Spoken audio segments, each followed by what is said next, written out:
Welcome to Art Collecting, Passion Investment for All Time. This webinar is presented to you by the Arts and Culture Committee. Before we officially start, let us sing the Philippine National Anthem, to be followed by the invocation.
O Lord, bless all artists. Through their perceptive imagination, they give us new eyes with which to see the truth of our lives. Bless their creative labors, because by their visions, they celebrate the wonder and awe of the world we live in.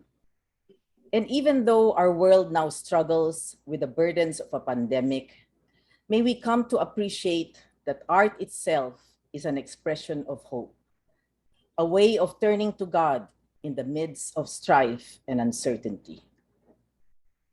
Bless our speaker, the Phoenix organization, our secretariat, and the members of the Arts Committee who organized this event. All this we ask in your holy name. Amen.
May I call on our MC for today's webinar, Miss Maret Bautista. Thank you, Alex. That was a meaningful prayer. Thank you, Tisa. We started our art immersion this afternoon. We just brought to you internationally renowned soprano, the Arts and Culture Committee's favorite and our country's pride, Miss Ana Migallos. At bilang pakikiisa ng Phoenix sa pagdiriwang ng Buwan ng Wika, inawit ni Miss Ana Migallos ang walang kamatayang kundiman ng langit. Kundiman ng langit, or translated as Heaven's Love. Walang kupas at napakaganda talaga ng kundiman. Thank you, Ana, for that wonderful song and very powerful performance. Good afternoon, everyone. Welcome to the Phoenix Arts and Culture Committee's 6th webinar for this year, 2021. Art, Collecting, Passion, Investment for All Time. I am Maret Foliosco Bautista, your MC for today. The Arts and Culture Committee has been getting feedback that our past webinars have been very interesting, informative, enlightening, entertaining, even appetizing. Props to our organizers for gathering such a fascinating lineup of speakers. And now, we are looking to add the words enriching and profitable to the list of descriptions. Just a couple of decades ago, individual investors were limited to a few asset classes like funds, bonds, stocks, and real estate. But nowadays, investors are spoiled with more options, even esoteric ones. Today, we will discuss an investment option that is good for the soul and delights your eyes as you watch it grow in value over time. The seemingly perplexing investment in art. Or is it really perplexing? To continue, may we now call on the driving force behind the interesting webinars we have enjoyed for the past months. The chairperson of the Arts and Culture Committee, the ever-charming, intelligent, and hardworking Attorney Maria Alicia or Leah San Juan, partner at Picasso Law Office, to formally welcome us to today's webinar. Leah? Thank you very much, Maret. And dear fellow Phoenix members and guests, good afternoon. Welcome to the Phoenix Art and Culture Committee's webinar for the month of August. Part of the focus of our committee is to promote and broaden the appreciation of not only history and culture, but also of the arts.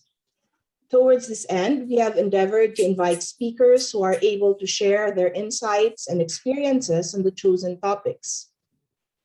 Those of you who have been following our monthly webinars must have noticed that our recent topics have focused more on history and culture. For this month, we are pleased to present a topic more related to the arts, specifically art collecting and investment. This afternoon's talk will be less about the abstract aspects of art appreciation and more on the practical side of it from the point of view of art as an investment. This webinar has been several months in the making, and we are so fortunate that our speaker was able to give us some time this afternoon for what promises to be a very informative and interesting topic, not only for art lovers and collectors, but even for investment bankers and other finance executives. There is no doubt that art has become an important asset class for investment, providing its investors with real and tangible financial returns. The prices of important pieces of art continue to rise, as evidenced by the astronomical prices that some of these have commanded in recent auctions.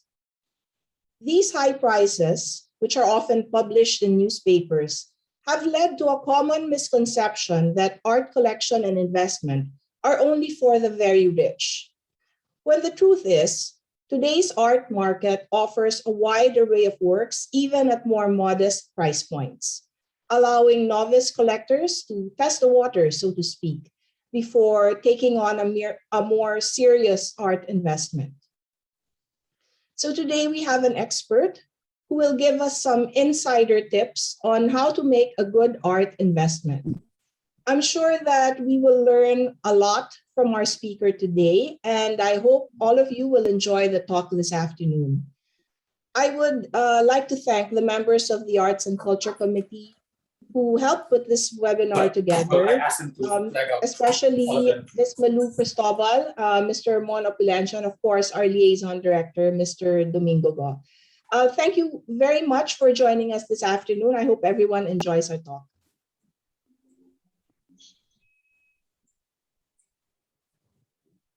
Thank you, Leah. I'm sure you are all eager to listen to our speaker. So let's get to it. To introduce our speaker, may we now call on the Phoenix board member and liaison director of the Arts and Culture Committee, also an independent director of Alliance Select Foods International, our committee's guru, an art aficionado himself, Mr. Domingo Go. Thank you very much, Mara. Colleagues in Phoenix, friends, ladies and gentlemen, good afternoon. In Giuseppe Tornatore's film, The Best Offer, the protagonist, Virgil Oldman, played by the actor Jeffrey Rush, says early in the film to his shady sidekick, Billy Whistler, played by Donald Sutherland, an aspiring artist in the film, that, quote, "The love of art and knowing how to hold the brush does not make an artist. What makes art, according to Virgil, is an inner mystery." Alongside the birth of literature and the sciences, art has played a crucial role since the earliest periods of human history, with early cultures realizing their potential as both a means of storytelling and as symbols of luxury. Throughout generations, art collectors have described their experiences in varied ways. There are those who say that starting a collection is creating an opportunity to be surrounded by joy every day. Others say that engaging with art makes one think and feel differently and see the world in a more diverse and creative way. Still others describe owning art as experiential, from meeting the artist to understanding and sharing the story behind the work. Whatever it is, building an art collection today can be seen as a way to invest one's money into something tangible that could offer significant payback over time. In addition, it serves to support the creative economy. For even though we all want to see artists create and thrive, they cannot survive if no one buys their work. The added benefit, of course, is that one can actually enjoy the art as its value appreciates, assuming, of course, that one chooses the right piece. This afternoon, we are most fortunate to have with us an art collector who describes himself, quote, as having been infected by his parents with the disease of collecting art, close quote, and who will share with us the intricacies of art collecting as a passion investment for all time. A graduate of the Ateneo de Manila University, where he finished his undergraduate degree in legal management and his Juris Doctor degree in law, he was formerly the vice president of the merchant banking group at the Philippine Commercial Capital, Inc., while pursuing an independent legal practice. Aside from currently focusing on his practice of law, he is the founding counsel and trustee for the Visual Arts Helping Hands Foundation, Inc., which provides medical assistance to visual artists and their families. This perfect combination of being an investment banker and an art collector fits him well in his role today as an advisor to one of the country's leading galleries and most trusted auction houses, the Leon Gallery, which specializes in historically important museum quality Philippine art, as well as Philippine antiques and historical objects. Ladies and gentlemen, please join me in welcoming our speaker this afternoon, Attorney Antonio P. Manahan, Jr. Tonico, you have the floor. Thank you. Wow, thank you, Domeng. That was such a wonderful introduction from coming from such a distinguished gentleman. The topic that I'm assigned today is art collecting, passion investment for all time. As I said, as Domeng said earlier, I was born into a family of collectors. So the love of art collecting came into us, but we never thought of it in terms of investment or money. The reality of it all, talking about money was taboo. It was not something that we talk about vis-a-vis the collection. Next slide, please. So this is one of the best definitions of art I found. It's the expression or application of human creative skill and imagination, typically in a visual form such as painting or sculpture, producing works to be appreciated primarily for their beauty or emotional power. Next slide, please. Whether a piece is art can be subjective. What I considered art, you may not consider art. Now, since I've been collecting for years, I tend to look at art that has to give me a kick in the gut for being to be interested, something that is almost visceral. This is an example. This one is it's by Giorgio Legaspi, and it is a very important work.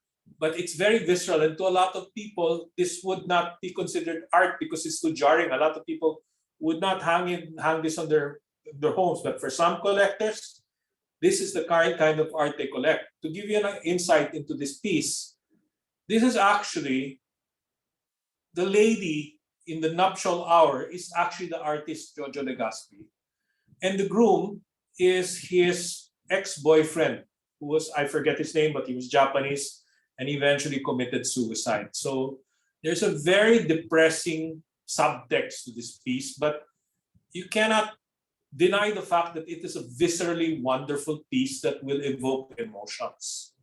Next slide, please.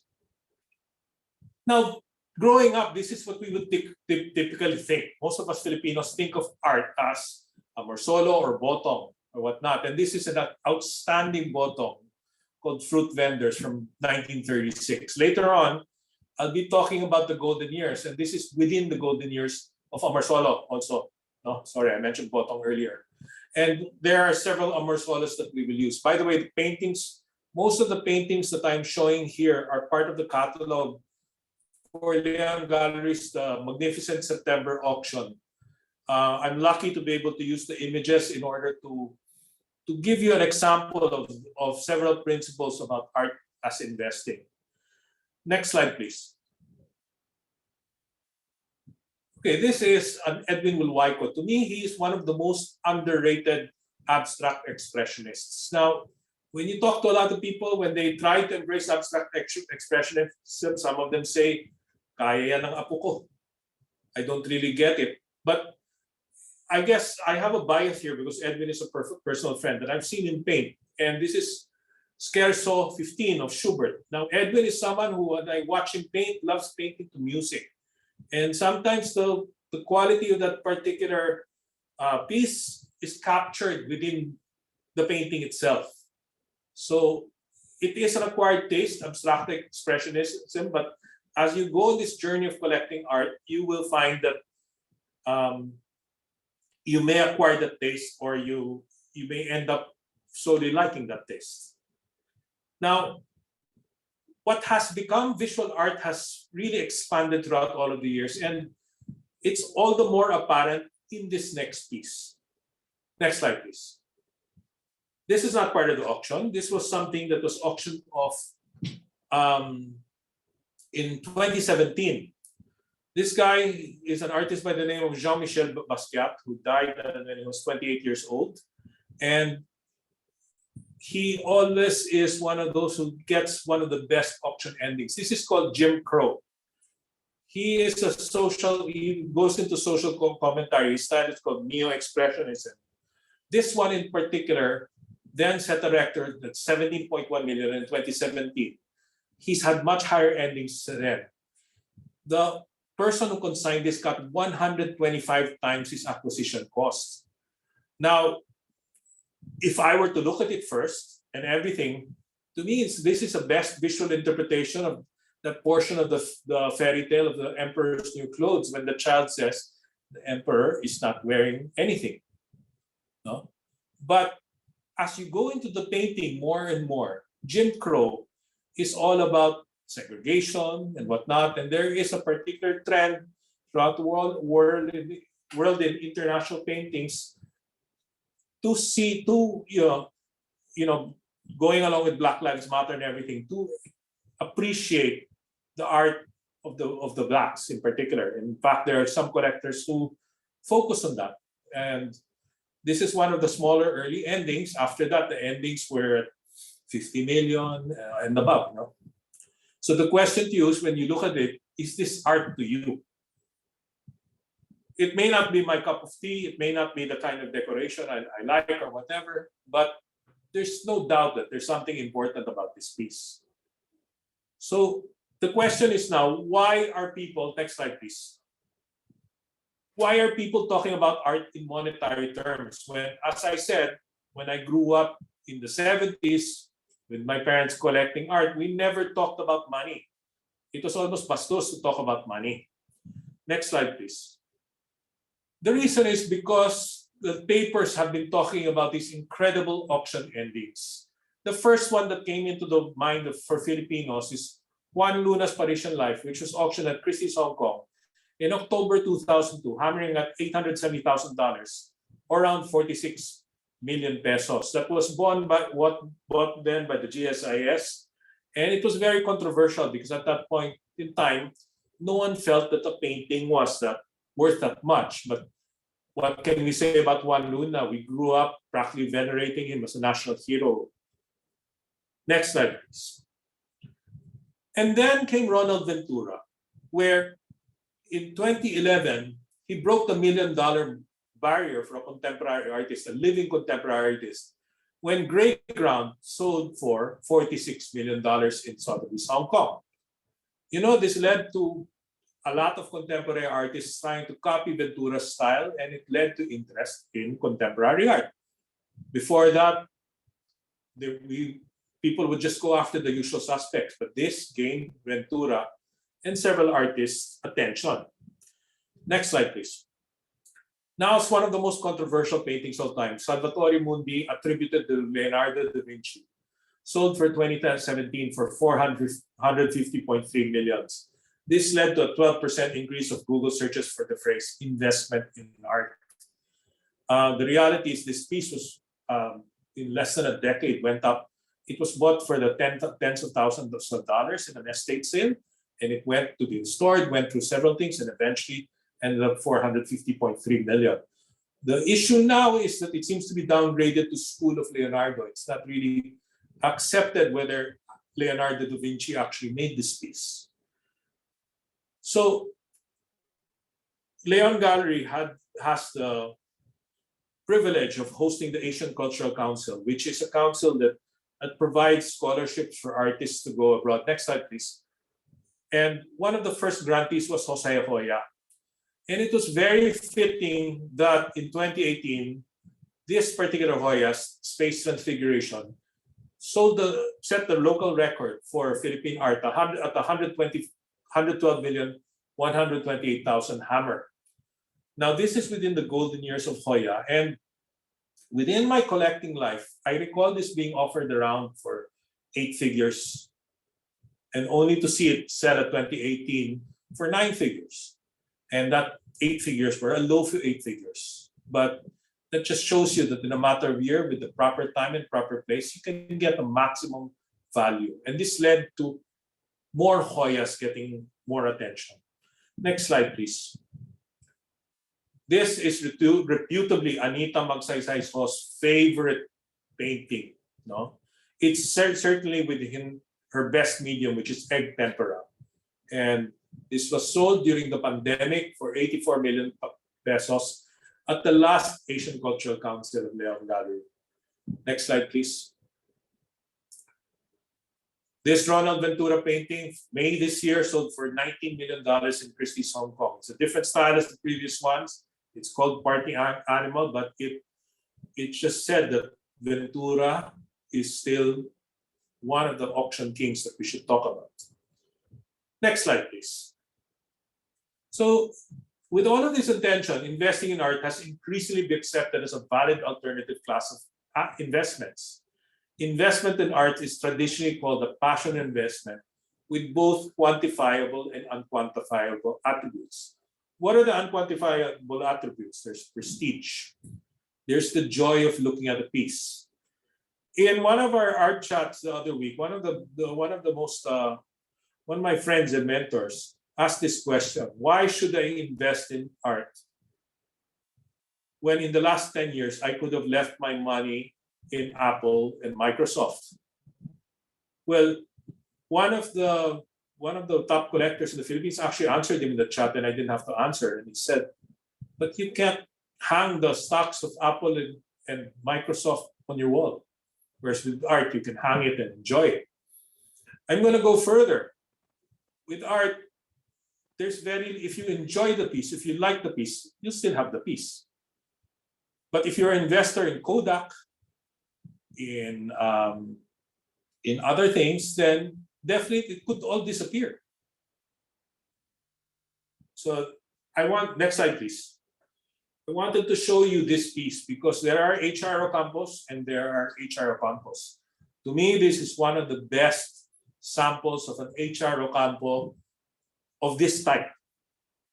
It's magnificent, and if you have a chance to pass by appointment and look at the preview of Leon Gallery, you can see this.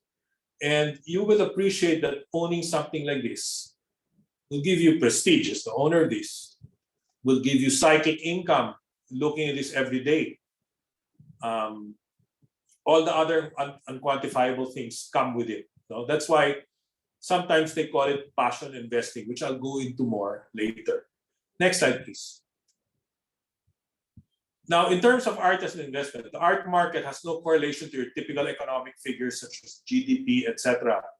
What it has is a direct correlation is to high net worth wealth data. In the Philippines, the better collectors tend to be contrarian investors who often see periods of crisis as opportunity.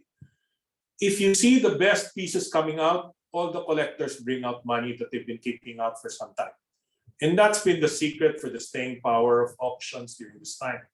There's a flight to quality. The better pieces bring out this craving in collectors, and they bring out stored money.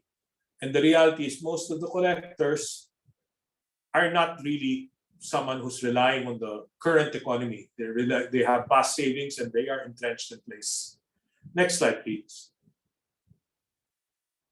So the art world can be divided into two: gallery sales and auction sales. In general, the art world is opaque. Auction sales can be said to be more transparent because of the publicly recorded endings. Figures of gallery resales are kept confidential. We also call this the primary market and the secondary market. No?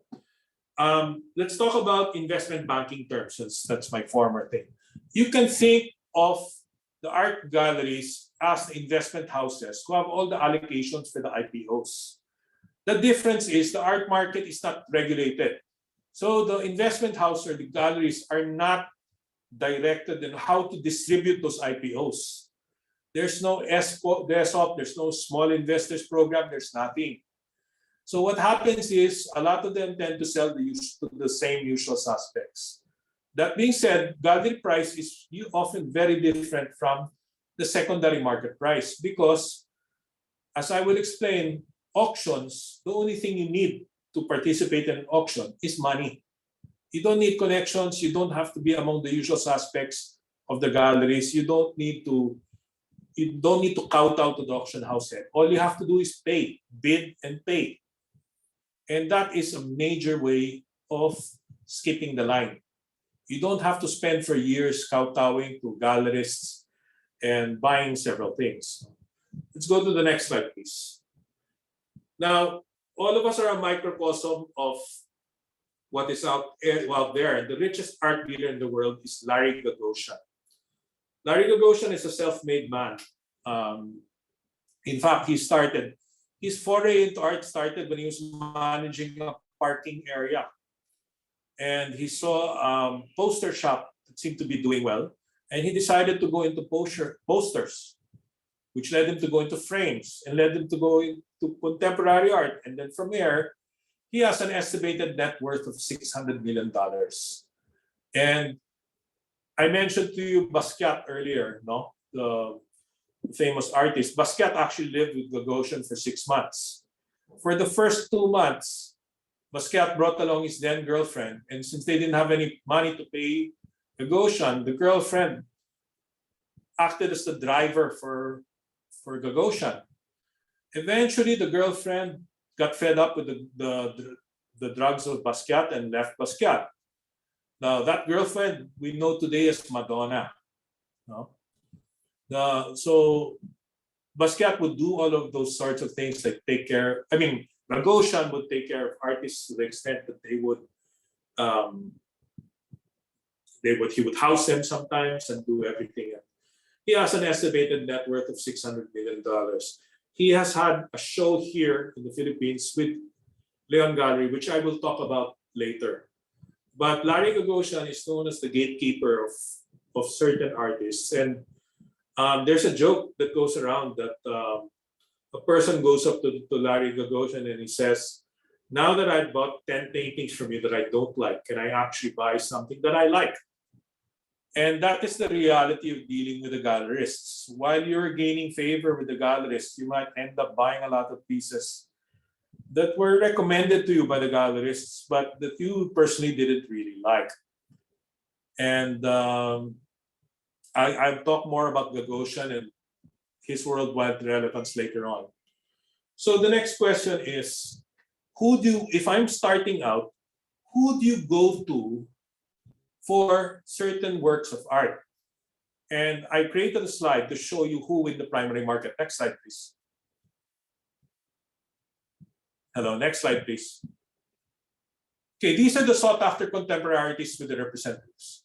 Oh, no, slide before. Go before, please. Pencab is managed by his girlfriend, Annie Sartu. Ronald Ventura, Working Animals, Ruel Kasi. The reality is these two are so high-end that I have a friend who, to me, sells more than their representative. His name is Big Boy Cheng. And he's the only one I know who can sell these two paintings locally at gallery price, and he's quite good at it. But Big Boy Cheng is a master marketer, master salesman. He's at a different level altogether. He's an accidental art person and he runs Secret Fresh Gallery, but if I were to want a Pencab or a Ronald Ventura, it's Big Boy I'm going to. Next, John Santos and Kawain de Guia, both by Jun Villalon of Drawing Room. Ani Capicting and Tuy Moleveros, both by Finale Art File, Vita Serenas. Manny Garibay for Lori Hubida of Art Cube. The other person she manages also is Jovet Mansit. Zien Cabanges and JC Jacinto for Art Informal, Tina Fernandez. Norman Dreo, J Studio, Gia Estrella.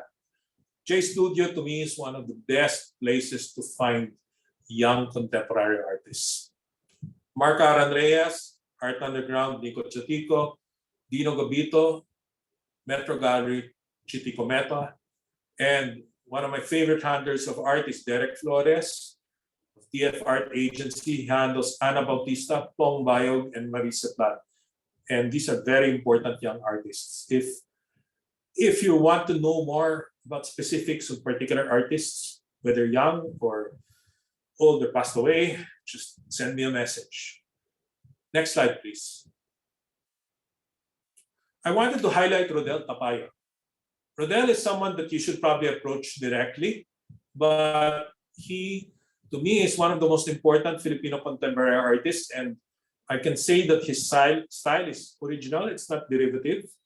And before you could have to go to Matias Art, our good friend who acts like a venture capitalist for Philippine art, but now I think you can approach Rodel directly. Next slide, please. Okay, this is the current state of the art market. In 2019, global sales of arts and antiques were estimated to have reached 64.1 billion. All of these figures I have are from the reports given by Art Basel and UBS. They are downloadable. You can get them from their website. I've been given permission to republish this. Now, this is from several reports, and it shows that although there is a blip, things have actually stayed in place despite the pandemic and whatnot. No, so I'm not going to go over the particular figures because these figures are mind-boggling compared to our own little figures. Because my estimate for the Philippine auction market or the Philippine, as I said again, auctions tend to be transparent because they're required to publish results. galleries don't really publish their results. So I can estimate the Philippine auction market to be around 3 billion pesos a year, roughly. So this will remain in the presentation. Feel free to go in the presentation later. Next slide, please. Just last week, the CEO of Sotheby's sent out an email to all of us, and he was talking about how this year compared to last year, they have repackaged themselves and become more digital, and they've seen unprecedented sales for the last year, the last half of this year. So it's been a very good year for Sotheby's. I can tell you also that the last major auction of Leon Gallery was one of the best ever, despite being in the middle of a pandemic. Next slide, please. Okay, this is the CFA. Again, a past life definition, a chartered financial analyst definition of alternative investments are supplemental strategies to traditional long-only positions in stocks, bonds, and cash. Passion investing is all about investing in non-traditional types of assets that let you enjoy the joy of ownership of these assets and make money when the value of these items increases over time. So during the CFA courses, we actually took these items up about art and whatnot, no? And if you notice, they say it's long only because, as I will show you later, compared to the typical notion of investments, art, regardless with all the talk of all the flippers, is a long only investment. And the only time that you get to recoup that investment in actual monetary terms is when you sell. Before that, it's all passion returns in terms of you're psychologically loving a piece or the prestige that goes along with it. Next slide, please. So these are some of the qualities of art as an alternative class of investment. As I said earlier, art is a passion investment with quantifiable and non-quantified benefits. It provides a hedge against inflation and currency devaluation. A lot of the artworks around actually have a dollar value to them. And as I stated earlier, the best collectors in the Philippines are contrarian investors who are impervious to the bad times. So what does that tell you? Your quality pieces will retain its value, and your quality pieces will not only retain its value, but can go up in value. As compared to Kodak, if you purchase wisely, there's less risk of losing your principal. Lalo pa if you got a piece in the primary market, because gallery price tends to be very low. So if you bought something cheap at gallery price, chances are you'll be able to sell it for what you bought it for. No minimum investment is required. You can buy, if you cannot afford main artworks, you can buy student works, studies, paperworks, toys. Art investments enjoy favorable tax treatment. All I can say about it is there's more wiggle room in art. There's no such thing as a zonal value. Walang karang required. Walang for estate tax. It's more flexible, but I'm not going to go into more detail in this. Less risk because of low correlation with other financial assets. Except for, I've noticed that post-dividend season, certain high net worth individuals tend to buy more art. There's a very low correlation with the stock market price. Then art can be insured. You can't insure a security, but again, I'll talk about the pitfalls of insuring later on. Next slide, please. Okay, this is a bit of a controversial slide. An index tracked by, no, go back please. An index tracked by art price shows that as of 2019, art has delivered annual returns of 8.9% since 2000. I have to caution, the way they calculate these returns are based on the fantastic returns of certain great pieces, like pieces that goes up in the tens of millions of dollars and whatever. So these returns are largely skewed. So again, as I said, investing in art is a trophy hunting exercise. You want only the best pieces because it's the best pieces that will retain value or go up in fantastic amounts of art value. I failed to say this earlier, but if there's one law that really applies with art, it's the law of supply and demand. And scarcity is the king as to whether something. So the best pieces, you cannot be a bucket list collector who just wants to buy this particular painter. It might be the worst piece of that particular painter. Next slide, please. Okay, this is a good example. This is a 3-foot tall stainless steel rabbit by Jeff Koons, sold for $91 million at auction in 2019. Again, does the Emperor's New Clothes apply? I mean, is Jeff Koons that great? $91 million feeds a lot of people. And there's a reason why all of these results come out. But to me, this is one of the mind-boggling results that skew all the figures. Next slide, please. Now, there are challenges to art being considered as a viable alternative class of investment. One, it's highly liquid. It's very difficult to sell art for its proper price. There's always the secondary private market, but in the Philippines, that is a venue for tawaran. The reality is the best place is really to sell in auction. But how many auctions are there every year, and how many pieces of art out there?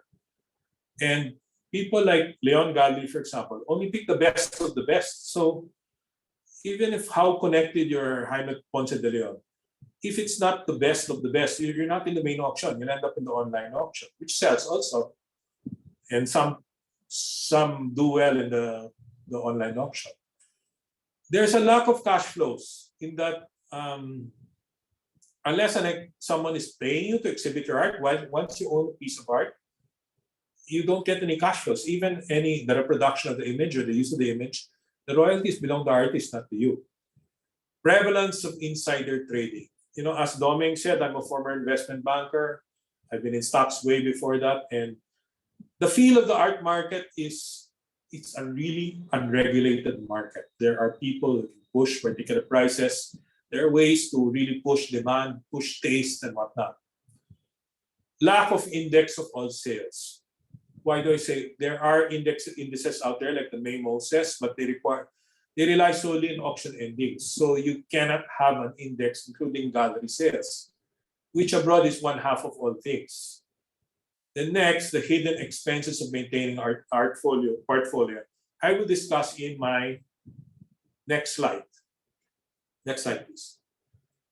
So there are many logistics of collecting. First, art should be protected from exposure to natural elements.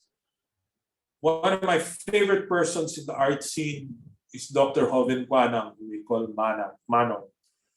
And Pinto Art Museum, it's a beautiful place, beautiful collection, but the reality is the pieces are exposed to the elements. And I've had this discussion with him, and he said, you know, art is meant to die at some point, really.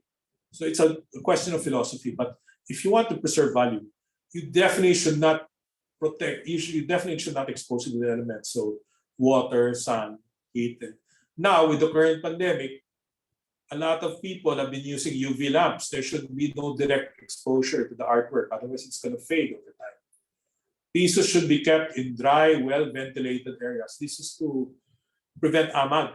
I've been guilty of this in some of my storage areas as well, because I guess I'm a bit of a hoarder, and eventually some things have to be cleaned out.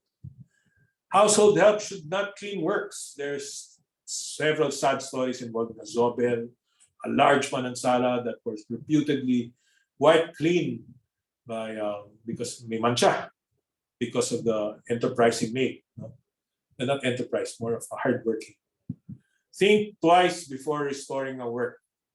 Not only are there not too many good restorers out there also, but the reality is a lot of collectors like buying things with patina and do not like things that are overly restored. So if you want to preserve value, you better think about it before you restore it. One of the questions presented to me when we were working this topic, next slide please, was if you're talking about this as an investment, then there's a question of holding period. Now, let me give you the lay of the land. A lot of these galleries have copied this clause from America but tweaked it. When they sell you a piece, they want you not to sell it in an auction for 3 years. Now, I personally feel that that clause is illegal and it's a restraint of trade and can be sued for under the Competition Act. I'll tell you why. Number one, that clause was already challenged abroad in the Murakami case. And the basis of that clause abroad is not an outright prohibition, but a right of first refusal. Meaning the gallery has the right of first refusal because they gave you the piece despite there being a line. And they have the right to buy it back from you at gallery price.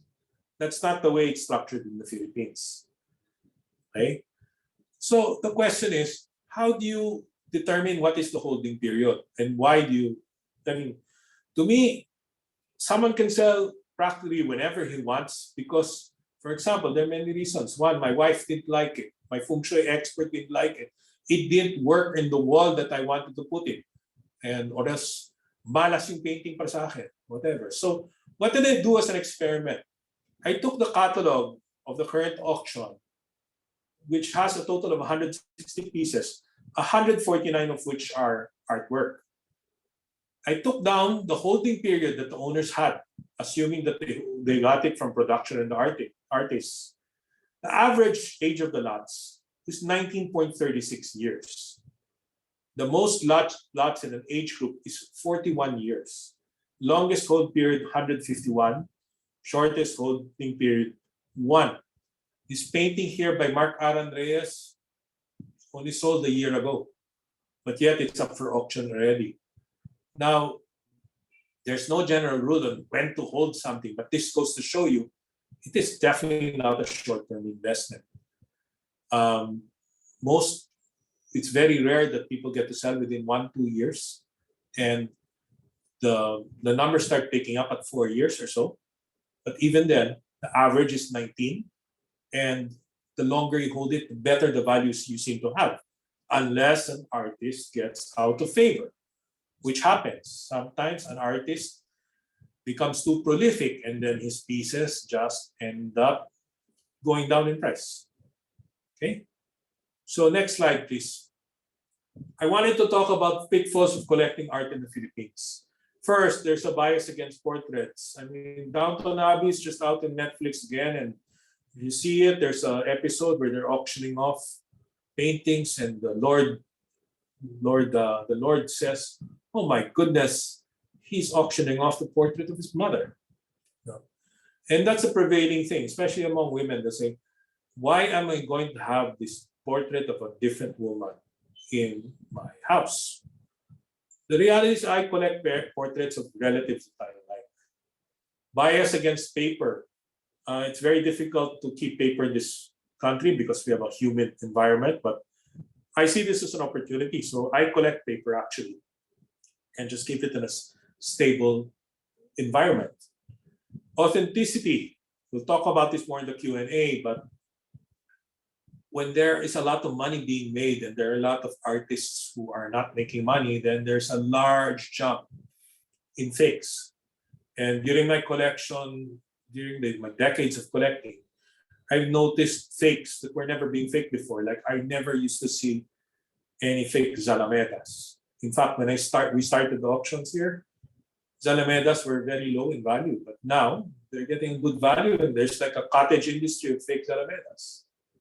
And I hate to say it, but our current laws do not protect artists or forgeries because the National Museum is supposed to create a committee that's going to authenticate things, and although budgeted, it's never acted on it. I'm personally against that because museums should not be authenticated, and it's very difficult to explain to a prosecutor whether something is fake or not. Contemporary versus masters. My good friend Paul Kay used to always talk to me about this man by the name of Rodolfo Gan. And I actually was able to purchase Rodolfo Gan's piece some time back because Rodolfo Gan was one of the main artists of the Luz Galleries, and then he retired at 1971 and had no production until 2 years ago. Beautiful works, beautiful, very Luz-like and everything.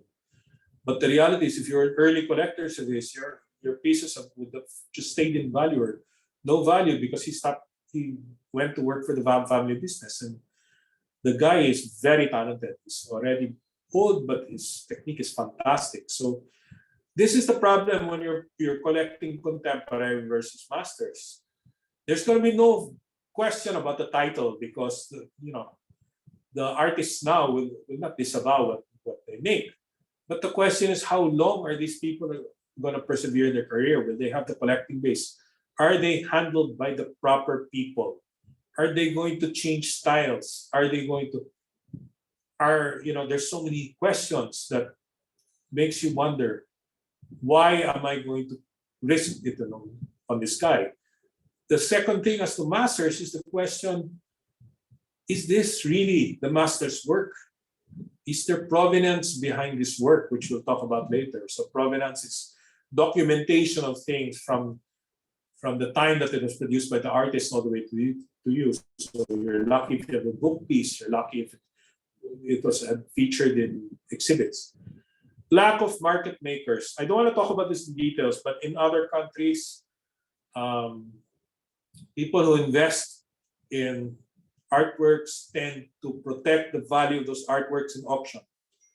There's a famous South American family who worked well with Larry Gagosian to keep the Warhol price up. And the National Cultural Heritage Act, although well-meaning, has led to a ceiling in terms of prices of historical and 19th century paintings. Lack of quality appraisers. There's a question of conflict of interest because all the appraisers there tend to charge a percentage of the whole value.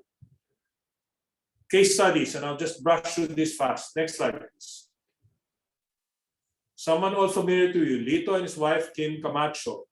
Now, the couple, Lito was her finance secretary. At one point, he was in Singapore, and he moved into an apartment, and there was mail for the previous occupant, which included an invitation to an art exhibit for Yayoi Kusama. Next slide, please.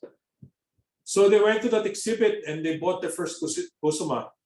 It's a work from the 60s, an Infinity Net worth 7,500. And they both jumped into it, and they've gone past Kusama now and everything. But this is the strong sound bite that I like from this article. This has been our best performing asset by far, better than private equity, stocks, bonds, or properties, says Lito. Arguably one of our best secretary finances. Next slide, please.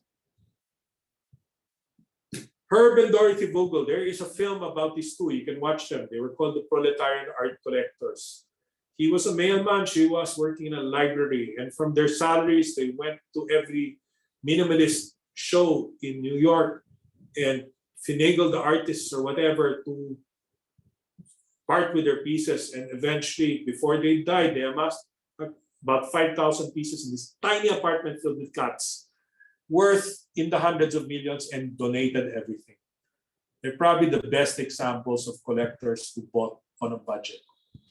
Here's an example of something that we sold in Leon Gary. Next slide, please. Linear 98 and 99 by Lee Aguinaldo. This used to hang in ABS-CBN. It was sold last year. Now, this is a piece from 1971. Next slide, please. In the back of the painting, we found, this is provenance, a sticker saying how much it was sold for. So it was sold for $3,000 in 1971. You guys are better than calculating than me, but from my calculation, $3,000 is worth something like $20,000 today. This was sold in Leon for 40,800,000 pesos. So what's the other side of this thing? As my mentor told me, you could have bought a de Kooning in 1971 for $3,000, and a de Kooning would easily be way in the millions of dollars. So Lee Aguinaldo was always expensive, but he finally saw a return in his pieces at this time. So let's talk about investment strategies. Next slide, please. Next slide, please. Okay, people are going to be talking about this. Why are you showing Ivan Acuna? a lot of people started collecting from there. So buy what you like is the primary rule, but throughout this journey, work on cultivating your taste. I have nothing against Ivan. He's a good friend of mine. And he actually trained under Dean Hoya and everything. But he made a conscious effort to rebrand himself as a decorative artist and decided to work on big numbers rather than on the piece. And he's happy that way. So my thing is, if you liked it, fine. But throughout this journey, keep on working on cultivating your taste. Okay? Next slide, please. Follow the money. Next slide, please. Follow the money. Buy the art being bought by people. Oh, no, go back to number 2. Go back to, but buy the art being bought by people more important to you. I've been to a beautiful house in Forbes, where one of the most important persons in Philippine art. And she has beautiful Florencio Concepcions, which, had you started purchasing FB Concepcion 10 years ago, you would have gotten a bargain. And he is the teacher of Lau, Albor, and others. And his price has slowly been going up. And I see a lot of people who are better investors than me, better people. And I surround myself with these people, by the way, lapping up FB Concepcions if they don't have already. Okay? Next slide, please. We live in an information age. Gather as much information as you can. Consider a relationship with a mentor. This is me with one of my mentors, Mr. Ken Hakuta. Not only is he one of my best friends, he is a prominent person in the whole art scene in the world. He sits in so many boards. And he is also the executor of his uncle's estate, who is the father video art called Namjong Pik. And that piece behind us is a Namjong Pik piece from the Gogoshan and Leon Gallery show. And I've learned countless things from my friendship with Ken. And not only Ken, there are other people like Mr. Ke, Paulino Ke, who is an absolute encyclopedia and is very good at volunteering information. And talking to these people, and it's one of my rules, I try to talk to people who are smarter than I am. You tend to get much more of the information that you cannot get from the internet. So please try to absorb as much information as you can from so many other sources. But it will help also if you get a mentor. Like, I'm pretty late in the contemporary art game. I've only been in 7 years or so. Before that, I had masters and only masters. And a lot of the young people out there have been my advisors. And I'm very thankful to them, such as Derek Flores, Tina Fernandez, and the like, Gia Estrella. Next slide, please. Next slide. Do not focus on buying cheap. The art market is a trophy market. This is Egg Vendors by Anita Magsaysayho. I encourage all of you to see this. It's a tiny painting. But number one, it is Anita's best medium, egg tempera. So it's the rarest among the collectors of Anita. That's what they collect. And that's the same medium as Tinapa vendors. And I've been going to the preview of Leon, and the best collectors have always pointed out this is probably the best piece going in auction, this coming out auction. And the idea is you can buy 10 minor Anitas, but I would trade them all for this one because it's a beautiful piece. It's much more beautiful in person. Next slide, please. Okay, let's talk about Fernando Amorsolo. Amorsolo had very, very long career. Started in his 20s, in the 1920s. He's the designer of the label of Ginebra San Miguel, among others. And there have been so many estimates as to how many paintings he's actually made. So it's very crucial when talking about Amorsolo to look at the date. This is a 1939 painting, and this is a very rare painting. I've only seen 2 in my whole career with pineapples in them.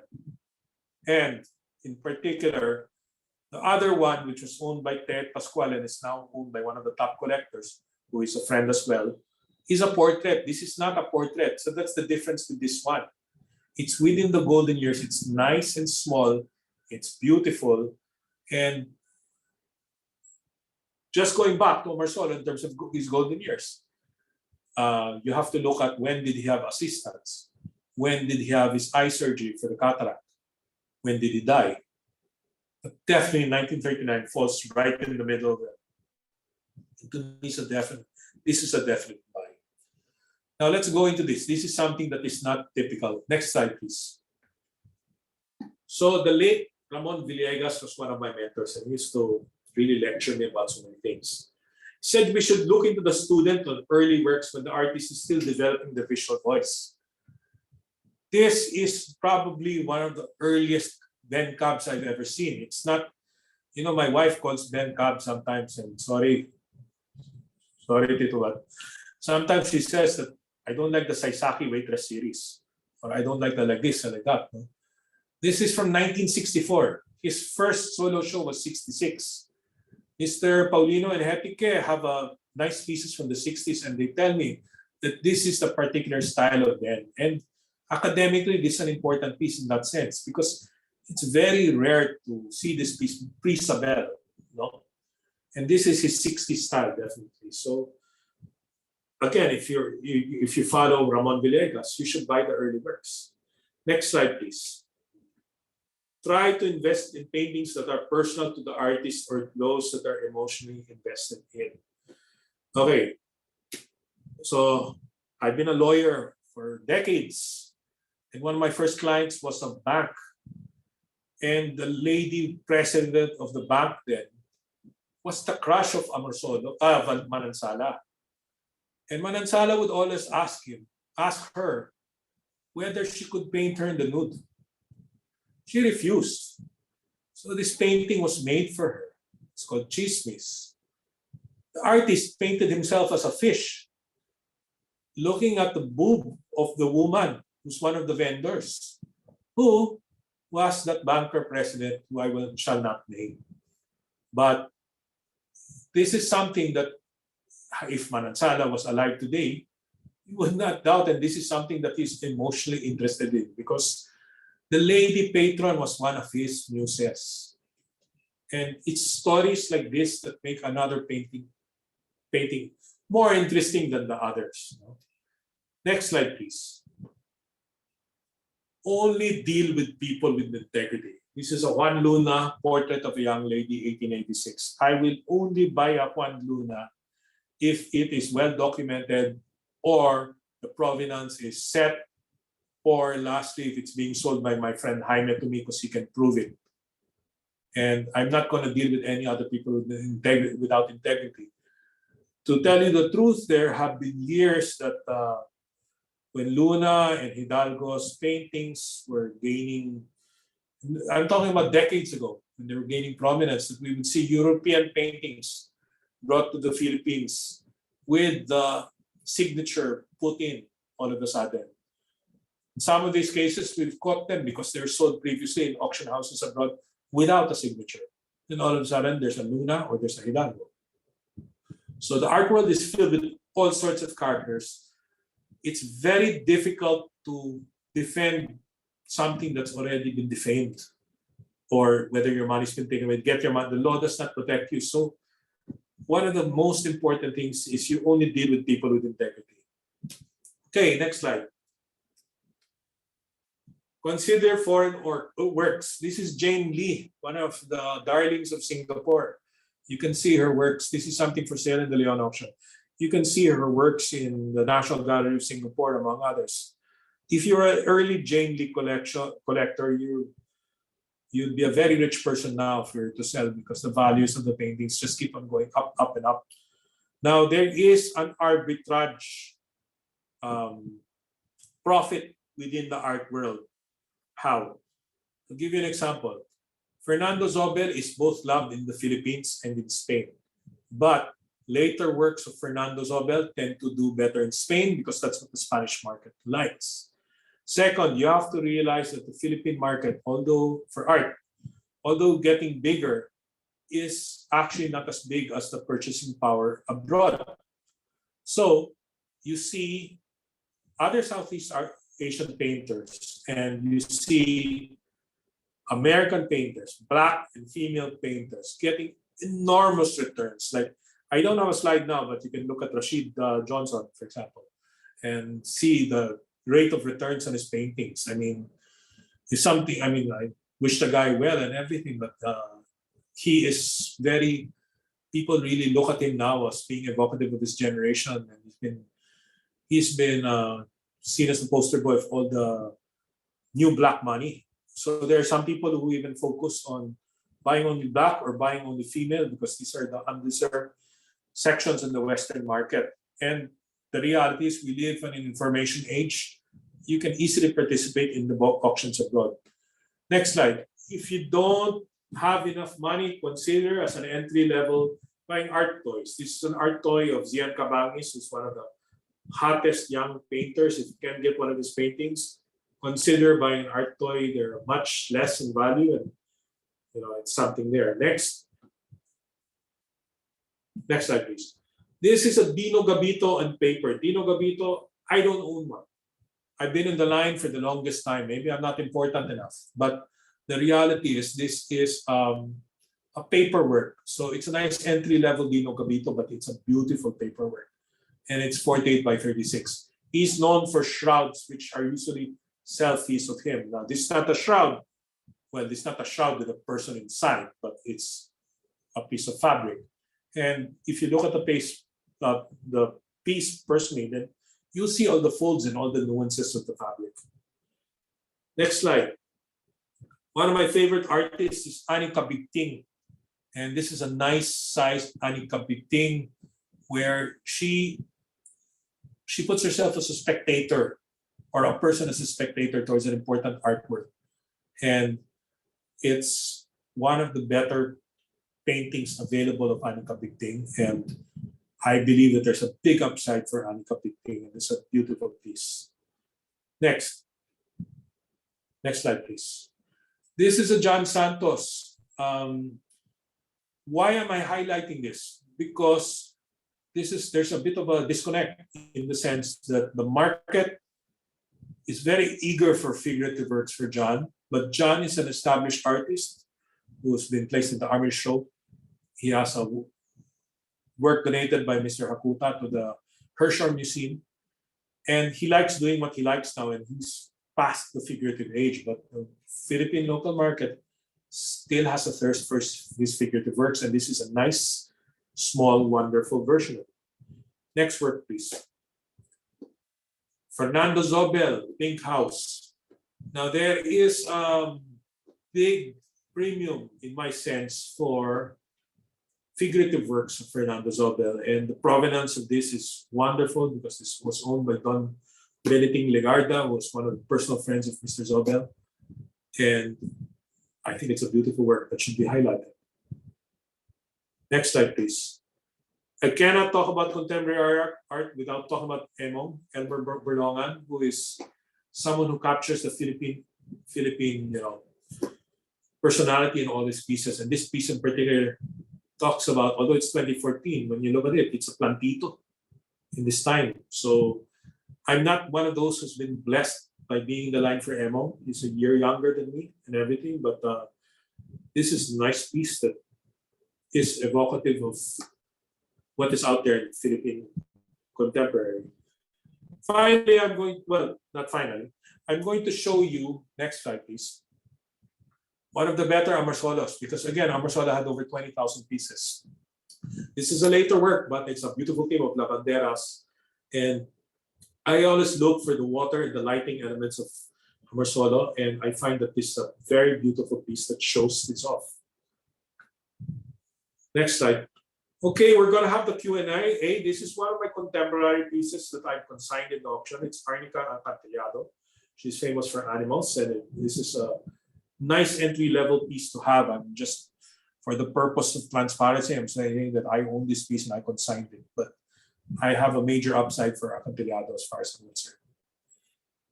Thank you. Thank you very much, Attorney Tonico Manahan, for that very enthralling discussion on art as a passion investment. I have 3 pages of notes. Oh, thank you. It has been said that every painting tells a story. Now you have expanded that thought with every sale, every auction, every painter, and every collector. There is a tale to tell. You have also reminded us that with any investment, information in any form is critical, especially the ones that macroeconomics and finance formulas cannot compute. After all, how can you calculate the rate of return on the joy and delight, right? So it's good to know that art industry is thriving and it's undergoing a renaissance of sorts despite the pandemic. It's also encouraging to know that art is now more accessible to a wider group of local followers. More importantly, our artists are now becoming more recognized even among international art collectors. I'm sure we have a number of questions from our audience. Now, let me call on Phoenix's own prized asset, our priceless treasure, the beautiful, brilliant, and articulate Miss Malu Cristobal, the chair of Multinational Investment Bank Corp, to help us parse through the questions of our audience in the Q&A portion with Atty. Manahan. Malu? Thank you. Thank you, Marat. I'm a depreciating asset and cannot be considered among those that will be subject to collecting. Thank you, Marat. Thank you, Tonico. Thank you for your presentation. It was certainly it was an eye opener, especially for us finance people who are stuck in traditional investments of financial assets and real estate, and overlooking and not recognizing the opportunities available in alternative investments, such as buying, collecting good art. And I think it has to be emphasized that it has to be good art. And maybe later on, we can talk about what makes good art. But let me start off with, I guess, the notion that the earlier you start collecting, the better, really. And for those who have not started it, the time to do it is now. But let me put my feet in the shoes of the millennials who might be interested to get started, but have very limited budget to work with. A lot of the artworks that you presented are really in multi-million peso prices. So let's lop off some of the zeros. And let me ask you, how much should one realistically set aside to start building an art collection? And can you give us some names of artists whose works can actually be acquired with very limited budget? Okay. First of all, I believe that the most expensive artwork is something that you bought on the cheap but didn't really like or didn't really want. So it goes back to buying what you like first. Because since it's a very highly illiquid investment, you're going to be stuck with that piece for years. Yes. Okay? That being said, my good friends, the Tres Marias of the art world, Tricky, Lisa, and Dindin, run Art in the Park, which is an affordable art fair, Yes. which currently has everything capped, I think, at 40,000 pesos as a maximum. But you have to, when you engage in this journey, you have to start thinking about your personal budget and what you can afford. Let's start And then with 50,000 pesos. from there, let's say try to double you that. have 50,000 Yeah. pesos. What can you buy that is potentially going to appreciate in value over a period of You could buy a study of a contemporary artist. You can buy, like, if you notice someone is buying an artist, like for example, I noticed this guy Jelly Bean Kisses was being bought by an international art collector. His pieces were 30,000-40,000 pesos. There are stories of people who bought in Art in the Park, John Santonses, that are now appearing in the auction houses as well. You could buy a print, you could buy a giclée, you can buy an art toy. Some of the art where should toys you cost go? like You that, mentioned 50,000 art pesos. fairs. Of course, Art in the now Park. everything is done virtually. So you Virtually. go to Art in the Park, maybe Art Fair Philippines when they do their once a year. Yes. Yeah, Art in the Park activity. is also run by Art Fair Philippines, but there's Should a they? cap. There are a lot of galleries in the malls. Should they go to galleries in malls? You should really pick which gallery to go to. I provided quite a list. And the reason of that goes to my other tip about only dealing with people with integrity, because I have seen fakes in the malls also. Okay. So since we live in an information age, don't think that if you found something that it's worth in the 5 figures, that it's necessarily real, unless it's being sold by a person with integrity. You And- can buy a very minor Zobel print for 30 to 40,000 And you're saying pesos. when you talk about persons with integrity, that extends to outlets, that there Yes. could be galleries or outlets that may not necessarily always carry authentic pieces. So Yes. is it a buyer Yes. beware? Is it a buyer beware? It's a buyer beware proposition? because the laws do not protect us in the Philippines. And you mentioned auction earlier as a way of getting good pieces.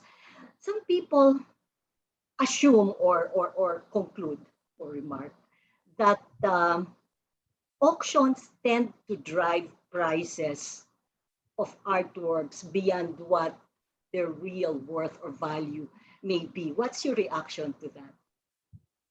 It's possible because an auction is the best place to sell, but there are things that slip among the cracks. So, for example, in Leon Gallery, in their online auction, I actually see dealers or galleries buying things there that tend to be below value. So there's an opportunity to buy in the online, and then years after, it appears in the main auction. It happens also.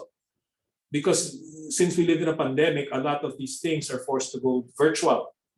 And I can point at some things that I've sold very well in auctions and some things that I've purchased for a song.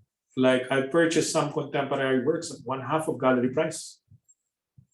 So how does one Admitted, I still have them. how does one price an art piece? You mentioned earlier that you shouldn't buy cheap art, or I don't know the context of cheap, or the same way that I don't know when you can consider an art piece as expensive. So how do you price it? How do you price an artwork? Are there guidelines or guideposts that one should be guided by? Since we live in an information age, you can see what is sold being out there for that price. Real artists don't like their works being brought down to per square inch. But the reality is, if you're computing your return, sometimes you want to compute it that way. And I'm not against someone being able to find something cheap. It's just that living in an information age that Google shows everything, the chances of finding something being cheap are it's highly doubtful unless no one's really noticed this person before. One of the painters I mentioned before, John Santos, his first show was a flop. And now he's one of our superstars. Let's say, for example, some you people don't participate in recognize an talent. auction. Say, for example, you Yeah. participate in, and the price just keeps being driven up. And when do you stop? That you get swept by the momentum and the heat and the passion of the moment. If you're a collector, chances are you're much better with the breaks in terms of auction. But do you go to an auction with a cap on the price at which you would want to pay for an auction? I do. And I try to be disciplined about it, but I'm not always bidding for myself. Sometimes I'm bidding for people who want to put up a collection, and some of them say bid to win. Like there was one particular auction years ago where I never put my paddle down. And people were all wondering what's wrong with me, but it wasn't for me. And eventually they found out who it was for and everything. But it really depends on some person who's been denied by the galleries before or does not have that particular piece, how much they want it. No? It's a and sometimes, if you've been in auctions long enough, you have an idea. But that will be for deep-pocketed people, no? Deep-pocketed people. So, alam mo, go back to my case study, yung mga Vogel, they were all begging the artists for the pinakalatak of works. And they were able to, from their tiny apartment in New York, they were in millions of dollars. How They do you were able develop to the accumulate. eye? Because you also alluded to being able to spot good art, but that requires Yeah. cultivating your taste. I think as you put it, or your eye. Yes. How do you do that? How do you train your eye to be able to spot good art pieces? You know, part of it is really going online. Second is getting mentors. My late friend, Louis Orestes Ojeda, used to lecture me about the different pahids of different artists of the time. You know, that guy was more famous as an actor, but in the art scene, he was a veteran who knew everything and was so volunteering with his knowledge about the different strokes of other people and whatnot. So it's really about immersing yourself and getting the proper mentors and getting, being invited to the right houses. Expose yourself, talk to the right people, maybe read up. So it really, there's a lot of homework. There's a lot of needs homework. To be done. You don't stumble into it. Because you said kasi it has to be visceral.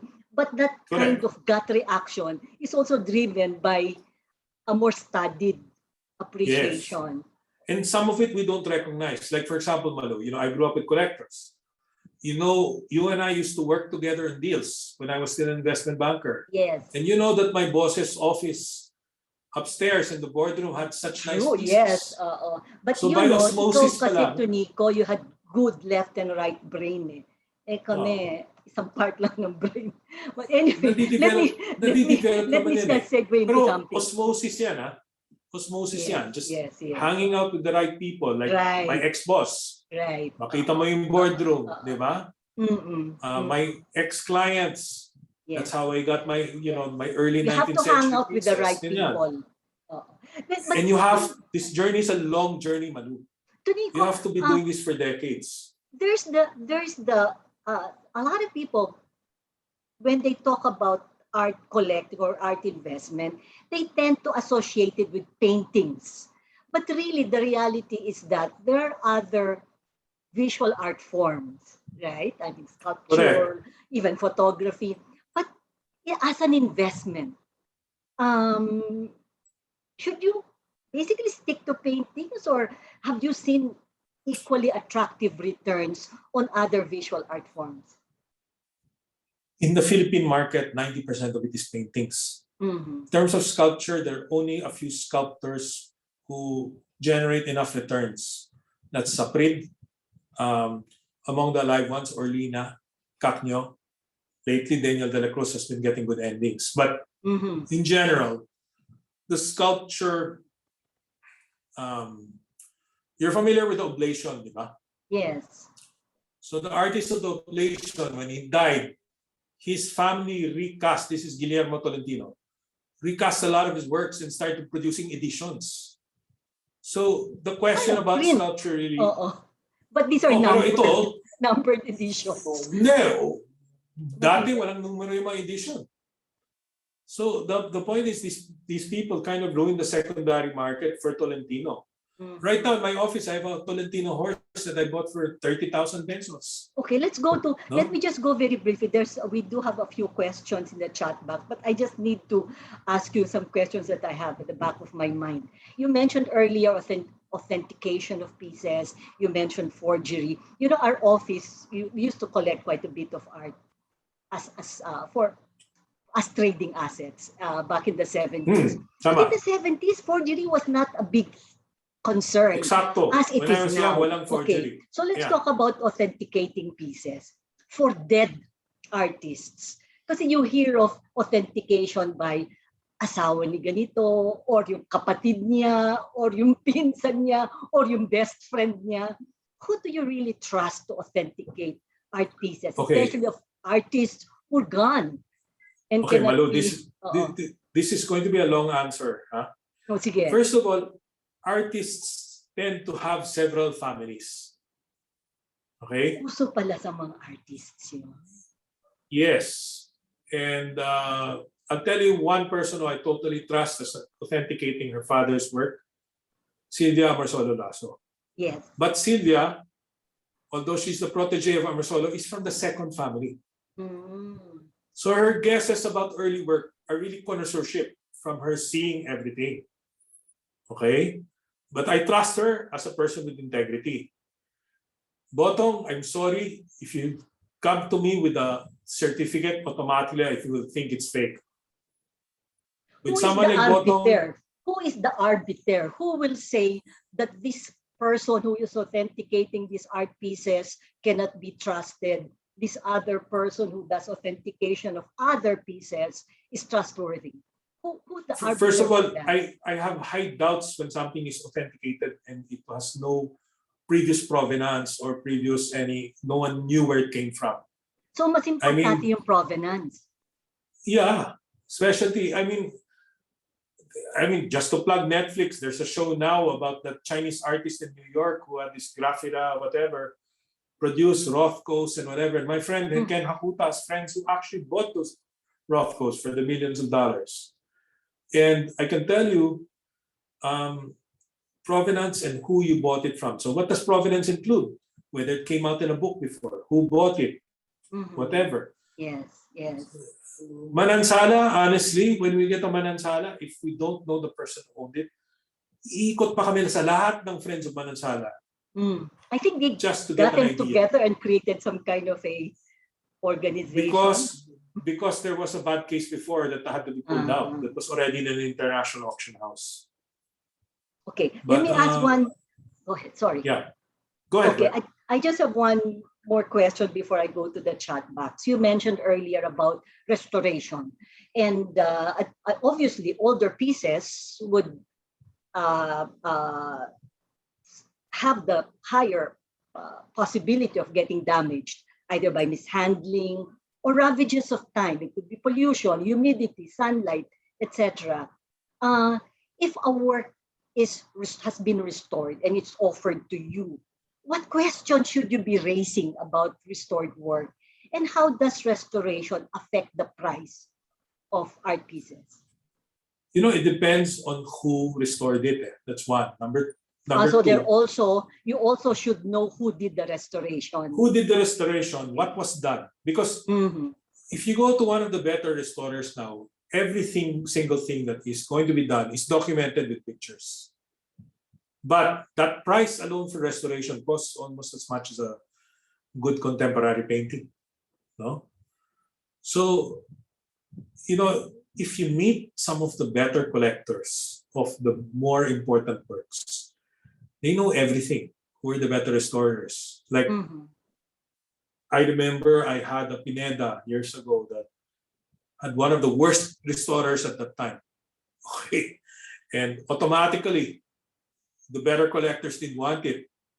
And eventually it sold, but it did not sell at the price that it should have gone for. Are you better off just selling your art piece as is rather than taking the chance of having it restored?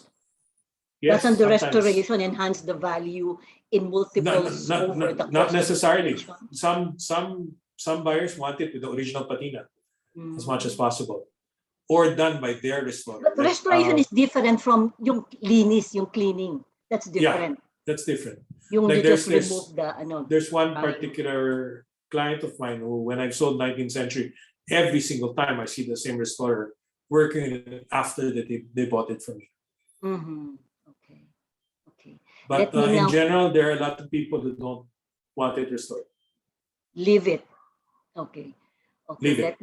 Let me run through our. Okay.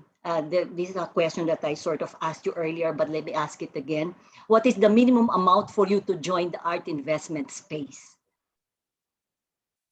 Abroad they have art funds where you can buy like a mutual fund. You can buy a portion of a collection. Or art, the tokenization of art. Now you can buy it. Yeah, non-fungible tokens. Non-fungible tokens. But maybe that's for within the the past few months, we've seen the price of NFTs go up and down. Yeah, that's supposed to democratize art. But And maybe if we have time later, Tonico, we can talk about it. But let's see. The one short thing I can tell you about that, it seems that NFTs seem to embrace new digital art and not something transformed. And that's all I'm going to say about it. Okay, sige. Okay, and then here, how much is that entry-level piece of arnica? I think it's starting at 80,000. 80,000.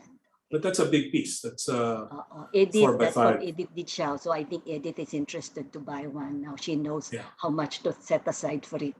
Again, just for transparency, that's one of my pieces. But one of the hidden costs of Art World is I spend like 70,000 a month on storage, various storage areas. There's some people who say that you should not buy more than what your walls That's can what accommodate. that's I mean, they're exact. saying if you cannot display it and you're just gonna store it, don't buy it. Do you subscribe to that? That's exactly what Ramon Villegas told me the week before he got his stroke. Told me, Tonico, you're a hoarder. Rule of 5. Stick to 5 major works. That Sell means everything that else. means you sell. When you want to buy a new one, you sell the old one. Let me explain something to you. For one, I'm associated with Leon, so the galleries are not too close to me. They don't sell me in the primary market. 2, that story I have about Gagosian, now that I bought 10 pieces, can I buy something I like? The reality is if you go through your journey and you try to go through the gallery way, you'll end up with a lot of pieces that are accommodation buys. Number 1. Number 2, in this time of social media, a lot of artists will contact you. Tulong lang, can you buy this from me? Diba? What are you gonna say? Everyone's starving out there. So bibili That's ka a pa. different consideration altogether. Yeah, so I have over 200 paintings and I have so much storage and whatever. And I feel that Maybe this we is should someone right for maybe we should have the a auction. we should have an auction of your pieces, Tonico, and donate your proceeds to charity. We'll talk to you about that later. Okay, there's a question on NFT, but I think you already touched on that, so we'll leave it. Okay, here's a question from Minion. If I have a small number of good pieces, how do I shift to a more serious collector? And when do I recognize that my collection is already an investment? Obviously here, maybe Minion bought just purely for the delight. No? But she liked what she saw, she bought it without thinking of the appreciation in value. Now she's thinking about it. So what's your answer to her questions? It's always an investment because even decorative art is expensive also. So you have to have an index of how much you bought something for and when at the very least. So you get a better idea. But again, remember what I say. The most expensive art piece is something that you bought that was pwede na, that you didn't really like. Yung question so what I'm saying is, if there's something you really like, that's when you bring out the money.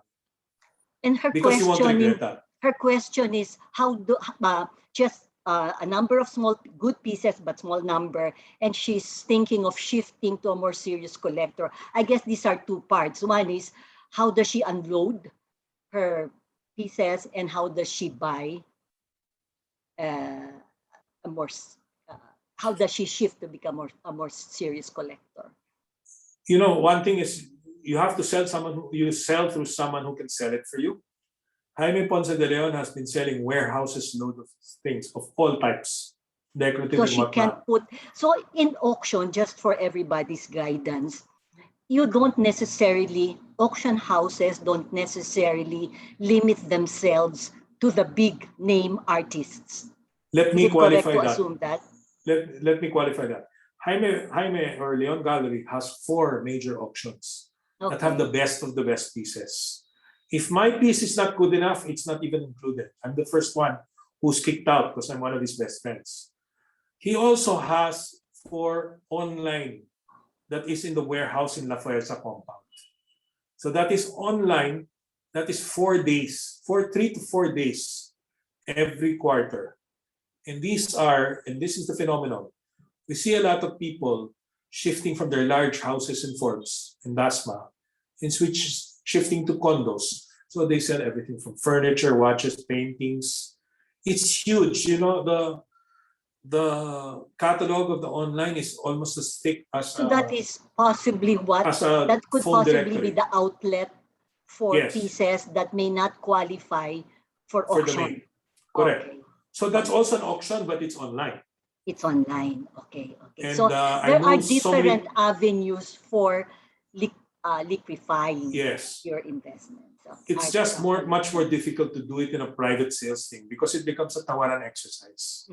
Yes. Whereas kung auction, wala na silang masabi kasi it's an auction, anyone can bid. Okay, Diba? here's a Basta question. babayaran nila.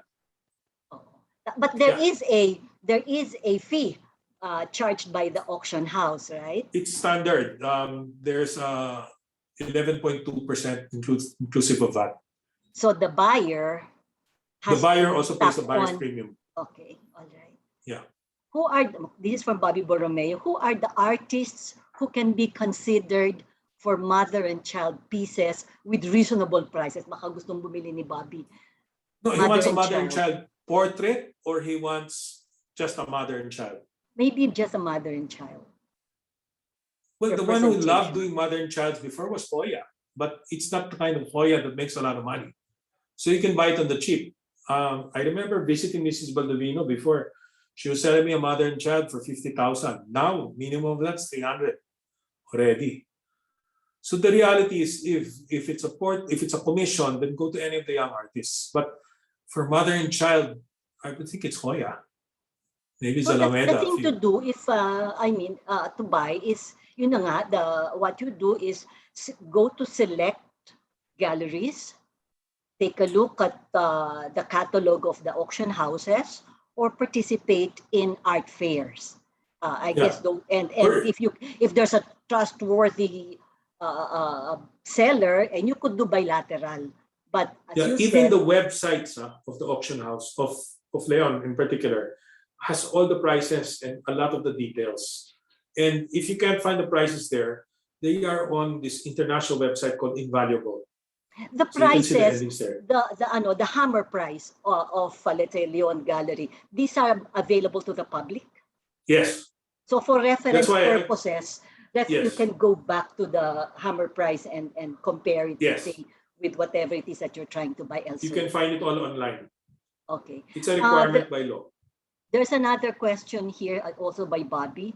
Are such high-value art pieces insurable locally?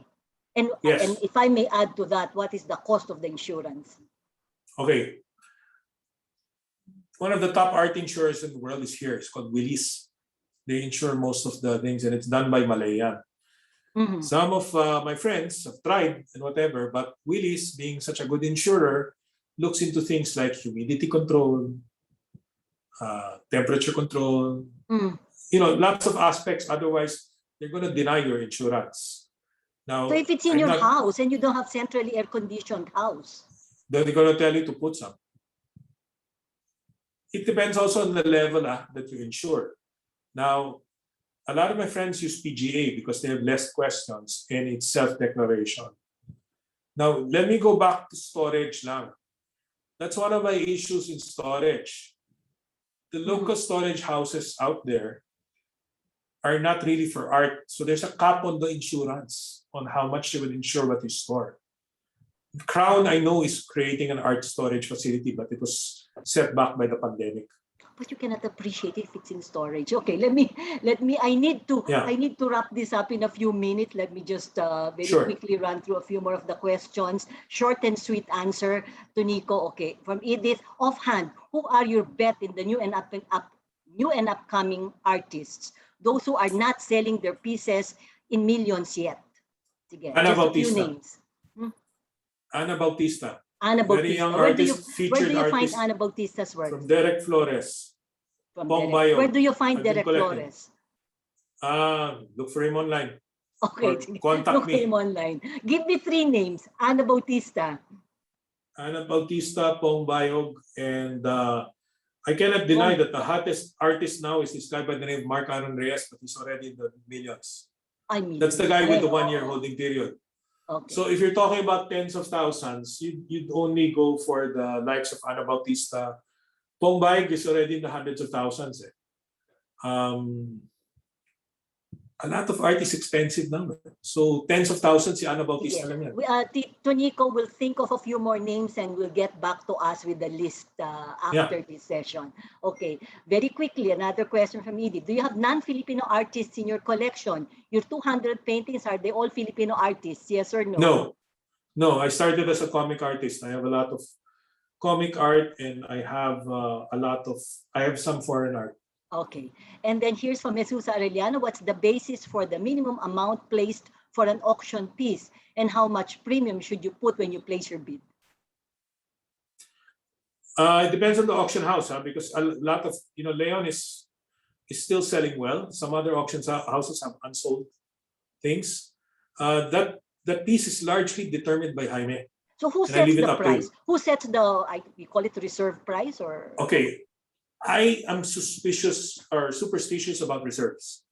I personally try not to put a reserve So who because will, I notice when the auctioneer starts with an amount, who that's sets set that? that's set by Mr. Ponce de Leon before, when the catalog is being set pala.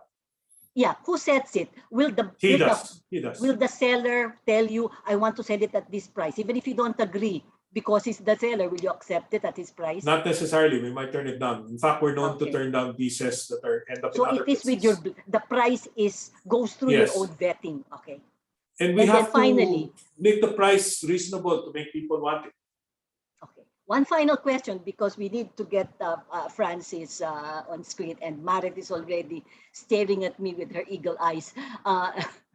Does an auction house undertake an authentication process before they allow the sale of paintings at their auction? Can I be confident in the authenticity of a piece that I bought at an auction? So na-vet na ng auction house before they put it in their catalog.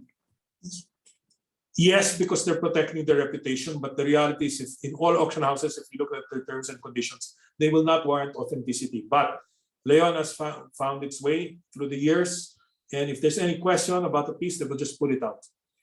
Because they have their reputation on the line. Yes, so if it's finally sold, yes, but they will not warrant, and no other auction house also will warrant authenticity. Just look at that Tonico. Salvator Mundi. It was not warranted. Yeah. Thank you, Tonico, for your candid answers. Very enlightening session. Bring back Maret. My pleasure.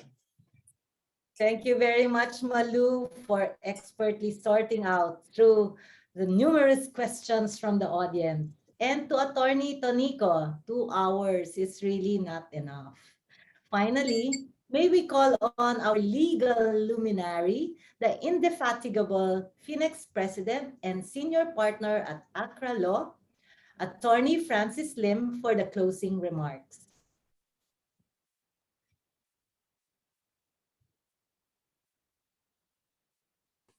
Hello. Thank you very much. Good afternoon, Phoenix members, the guests, and of course, to our speaker, Tonico, for that very enlightening talk.